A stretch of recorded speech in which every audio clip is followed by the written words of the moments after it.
Welcome to my channel advance educare GPG. এই ভিডিওর বিষয় হলো মাধ্যমিক 2025 ভূগোল বড় প্রশ্ন অর্থাৎ মার্কস 5 এর সাজেশন। এই সাজেশনে দেওয়া প্রশ্নগুলোর উত্তর তোমরা যদি ভালোভাবে পড়ে যাও তাহলে পরীক্ষায় সমস্ত প্রশ্নগুলি তোমরা কমন পেয়ে যাবে। প্রশ্ন সোজা বা কঠিন যেমনই হোক না কেন এখান থেকে কমন আসবেই। প্রথমে প্রাকৃতিক ভূগোল থেকে তোমাদের যে সমস্ত গুরুত্বপূর্ণ প্রশ্নগুলি পড়তে হবে সেগুলো হচ্ছে: 1. হিমবাহের ক্ষয়কার্যের ফলে গঠিত ভূমিরূপগুলির চিত্রসহ বর্ণনা দাও। এই প্রশ্নটা 2025 মাধ্যমিকের জন্য সবচেয়ে গুরুত্বপূর্ণ প্রশ্ন। এই প্রশ্নটা তোমরা খুব ভালোভাবে পড়ে যাবে। তবে বাই চান্স যদি এই প্রশ্ন না আসে তাহলে আশা করি এই যে 2 নম্বর প্রশ্নটা, হিমবাহ ও জলধারার মিলিত সঞ্চয়কার্যের ফলে গঠিত ভূমিরূপগুলির চিত্রসহ আলোচনা করো, এই প্রশ্নটাও খুব গুরুত্বপূর্ণ। তোমরা এই দুটো প্রশ্ন প্রথমে খুব ভালোভাবে পড়বে, কারণ এই দুটোর মধ্যে একটা প্রশ্ন আশা করি আসবেই। তারপর 3 নম্বর গুরুত্বপূর্ণ প্রশ্ন হচ্ছে চিত্রসহ জোয়ার ভাটা সৃষ্টির কারণগুলি আলোচনা করো। এই প্রশ্নটাও এবছরের জন্য খুবই গুরুত্বপূর্ণ।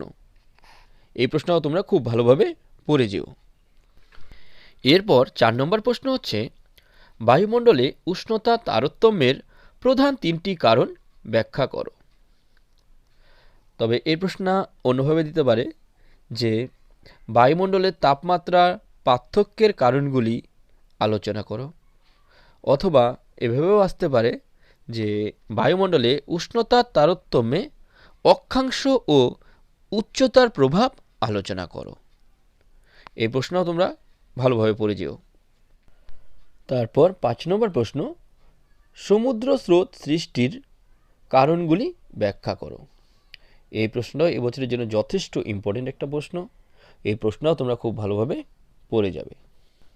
তারপর 6 নম্বর গুরুত্বপূর্ণ প্রশ্ন হচ্ছে পৃথিবীর নিয়ত বায়ুপ্রবাহের উৎপত্তি ও গতিপথ চিত্রসহ ব্যাখ্যা করো। এই প্রশ্নটাও অন্যভাবে ঘুরিয়ে দিতে পারে যে পৃথিবীর বায়ুর চাপ বলয়গুলির সঙ্গে সম্পর্ক নির্দেশ করে নিয়ত বায়ুপ্রবাহের চিত্রসহ বর্ণনা দাও। এই প্রশ্নটাও একটু ভালোভাবে দেখে যেও। প্রাকৃতিক ভূগোল থেকে তোমরা এই 6টি প্রশ্ন খুব ভালোভাবে পড়ে যাবে, কারণ এই 6টি প্রশ্ন হচ্ছে 2025-এর জন্য সবচেয়ে বেশি গুরুত্বপূর্ণ। আর প্রাকৃতিক ভূগোল থেকে আর দুটো এক্সট্রা প্রশ্ন দিচ্ছি, সেই এক্সট্রা প্রশ্ন দুটো একটু দেখে যেও। এই এক্সট্রা প্রশ্নগুলি হচ্ছে: 1. সমুদ্র স্রোত সৃষ্টির নিয়ন্ত্রকগুলি আলোচনা করো। 2. চিত্রসহ পরিচলন বৃষ্টিপাত ও শৈলক্ষেপ বৃষ্টিপাতের বর্ণনা দাও।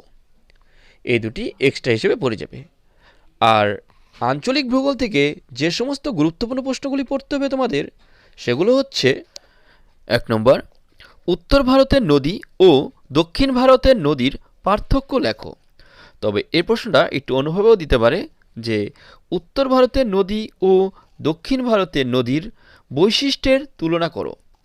পার্থক্যের মধ্যে এই পার্থক্যটা খুবই গুরুত্বপূর্ণ, তাই এই পার্থক্যটা তোমরা খুব ভালোভাবে পড়বে। আর বাই চান্স যদি এই পার্থক্যটা না আসে সেক্ষেত্রে তোমাদের আরেকটা পার্থক্য দিচ্ছি, এই 2 নম্বর পার্থক্যটাও তোমরা খুব ভালোভাবে পড়বে। এই 2 নম্বর পার্থক্যটা হচ্ছে ভারতের পূর্ব উপকূল ও পশ্চিম উপকূলের পার্থক্য লেখো, অথবা প্রশ্ন ঘুরিয়েও দিতে পারে যে ভারতের পূর্ব উপকূলীয় সমভূমি ও পশ্চিম উপকূলীয় সমভূমির বৈশিষ্ট্যের তুলনা করো। তাই এই দুটো পার্থক্য তোমরা এবছর খুব ভালোভাবে পড়বে। 3 নম্বর গুরুত্বপূর্ণ প্রশ্ন হচ্ছে পূর্ব ও মধ্য ভারতে লৌহ ইস্পাত শিল্পের কেন্দ্রীভবনের কারণগুলি লেখো। অথবা এর প্রশ্ন অন্যভাবেও দিতে পারে যে পূর্ব ও মধ্য ভারতে অধিকাংশ লৌহ ইস্পাত শিল্পকেন্দ্রগুলি গড়ে উঠেছে কেন। এছাড়াও আরেকভাবে প্রশ্নটা হতে পারে যে পূর্ব ও মধ্য ভারতে লৌহ ইস্পাত শিল্পের একদেশী ভবনের কারণগুলি কি কি। এই প্রশ্নটা ধরা যায় যে এবছর আসবেই, তাই এই প্রশ্নটা তোমরা খুব ভালোভাবে পড়বে, কারণ এই প্রশ্নটাও আঞ্চলিক ভূগোল থেকে সবচেয়ে বেশি গুরুত্বপূর্ণ একটি প্রশ্ন। তারপর 4 নম্বর প্রশ্ন হচ্ছে ভারতে ধান, গম, চা, কফি আর কার্পাস চাষের অনুকূল প্রাকৃতিক পরিবেশ আলোচনা করো।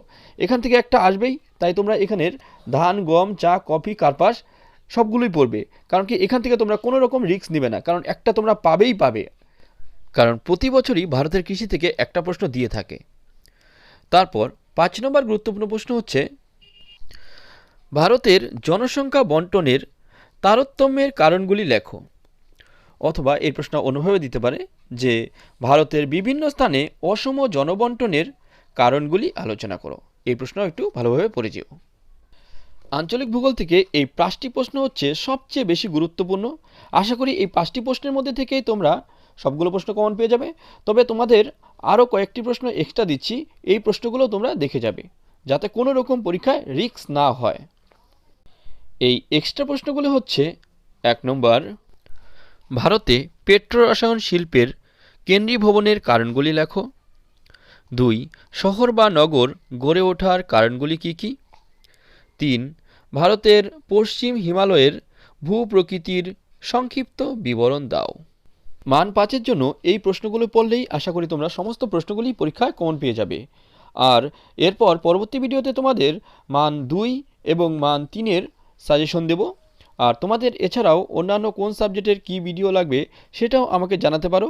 আর তোমাদের যদি এই ধরনের বিভিন্ন সাজেশন, নোট ইত্যাদি শিক্ষামূলক ভিডিওর প্রয়োজন হয় তাহলে আমার এই চ্যানেলটিকে সাবস্ক্রাইব করে বেল আইকনটি অন করে রেখো, যাতে এই ধরনের ভিডিওগুলো আপলোড করার সঙ্গে সঙ্গেই তোমরা তার নোটিফিকেশন পেয়ে যেতে পারো।